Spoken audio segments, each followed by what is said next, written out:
रामधारी गुप्ता, प्रतिलेखन संख्या 9।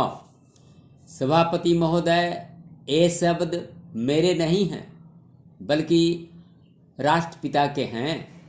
जो लोग आज सरकार में बैठे हुए हैं, क्या वे अपने दिल में सोचेंगे कि यह देशद्रोह शब्द बालकों को अंग्रेजी पढ़ाने के लिए राष्ट्रपिता का कहाँ हुआ है?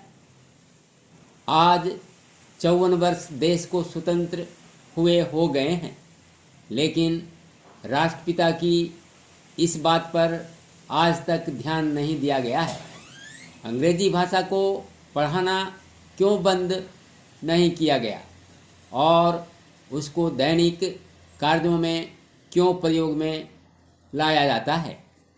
मैं इस बात को कई बार इस सदन में कह चुका हूँ और मैंने इस विधान परिषद की नियमावली में 1 वर्ष पहले एक संशोधन भी रखा था, लेकिन मेरा दुर्भाग्य है कि यह संशोधन वर्ष भर से इस सदन में प्रस्तुत नहीं हो सका। मेरी अपनी राय है कि कम से कम दैनिक कार्यों के लिए यदि सरकार अंग्रेजी भाषा पर बंधन लगा दे तो बहुत अच्छा हो और जो यह अनुशासनहीनता है वह भी समाप्त हो जाए। सभापति महोदय, जैसा कि मेरे मित्र ने कहा, लड़कों के माता पिता अंग्रेजी का प्रयोग करते हैं और उनके शिक्षक भी उसका प्रयोग करते हैं, फिर बालकों पर उसका प्रभाव क्यों नहीं पड़ेगा? मैं उनसे सहमत हूँ कि बालकों में नकल करने की आदत होती है। जैसा वे अपने बड़ों को करते देखते हैं वैसा ही वे करते हैं।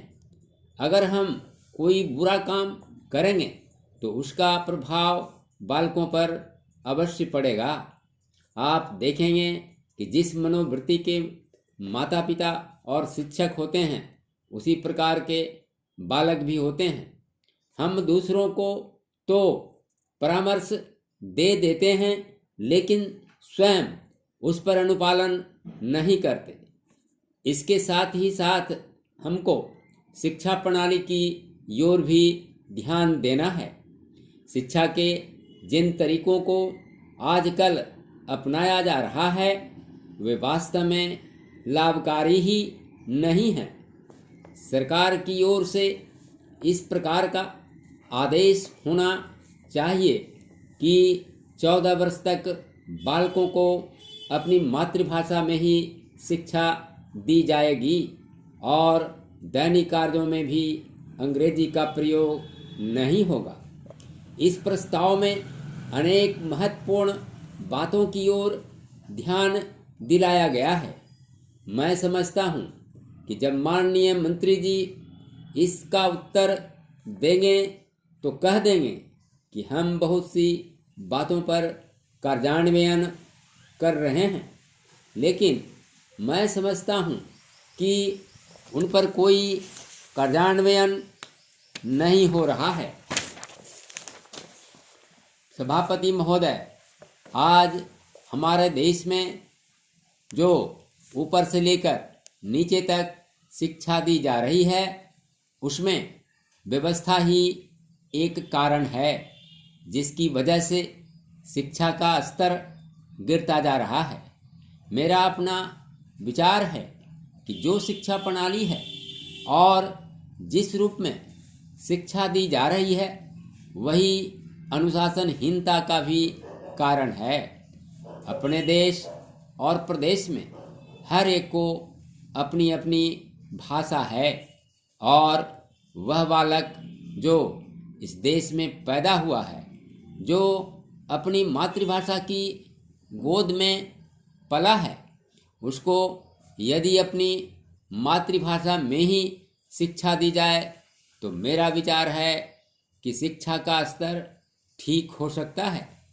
जो सबसे बड़ी भूल और कमी सरकार के द्वारा दी जाने वाली शिक्षा के संबंध में हो रही है वह यह है कि बालक की मातृभाषा में शिक्षा न देकर उसको उस भाषा में शिक्षा देने की व्यवस्था की गई है, जो हमारे देश या प्रदेश की भाषा कभी रही ही नहीं। मेरा अभिप्राय विदेशी भाषा अंग्रेजी से है। मैं यह मानकर चलता हूँ कि जब से यह भाषा इस देश में आई है, चाहे वह किसी कारण से आई हो, इसे आप भी और इस मानवीय सदन के सदस्य भी जानते हैं कि उससे बुरे परिणाम ही निकले हैं। कोई भलाई नहीं हुई है।